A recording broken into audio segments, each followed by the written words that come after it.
What is up, YouTube? Today, me, Jonathan Michelson, is going to be reviewing this article here titled Feds Bust a Drug Ring They Say Use Fraternities to Supply Students at UNC and Duke.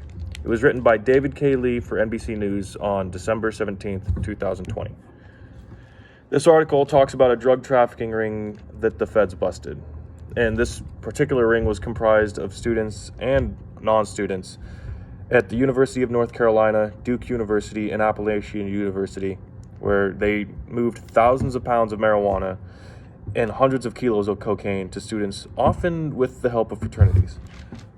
The feds have arrested 21 defendants in connection to this drug ring, and of the 21 defendants, at least 4 of them have been confirmed as students at those schools. According to Orange County Sheriff Charles Blackwood, and I quote, "This ring unfolded like any other case he'd seen, starting with brazen attitudes of casual drug use, and the network unfolded after that." In the 2 years that this drug ring was under investigation, they managed to make $1.5 million in sales. Their primary supplier for marijuana and cocaine was a man named Javier Ochoa, also a pretty young guy. He was 27, from Turlock, California. Ochoa supplied about 200 pounds of marijuana and 2 kilograms of cocaine on a weekly basis. And after pleading guilty, he was sentenced to 73 months behind bars. Chancellors at all of the previously mentioned schools have stated that this matter will be taken very seriously, and they are going to do their best to cooperate with law enforcement officials and address illegal drug use on their respective campuses. I found this article really interesting to read because it honestly doesn't sound real, in my opinion. It sounds like something you'd see in a Hollywood movie. I also thought it was really interesting to read because I myself am a college student. It's weird to think that other dudes like about my age were moving thousands of pounds of drugs. I couldn't imagine myself doing that. I mean, I guess it's one way to pay off student loans. Anyways, I'm really curious as to how they met Javier too, and because they're from North Carolina over on the East Coast, and Javier is a guy from California over on the West Coast.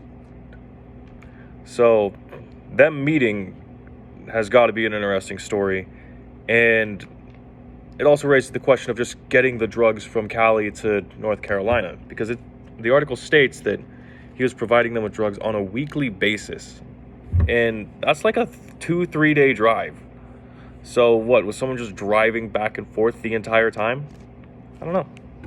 Either the article's lying or, I don't know, someone was really dedicated to this freaking ring.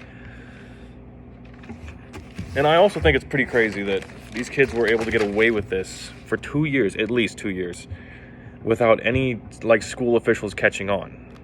I mean, yeah, sure, college kids are expected to party a little bit, but the key words here are party a little bit, not start a $1.5 million drug ring. I think a lot of things could be learned from this story. First off, I think college officials should look at this story and realize they should probably keep a better eye on some of their students, because if they're turning a blind eye to casual drug use, it has the potential to spiral into something way worse. I also think that college students could be able to look at this article and realize, you know what? Maybe starting a drug ring out of my dorm isn't a good idea. Could get busted by the federal authorities, you know?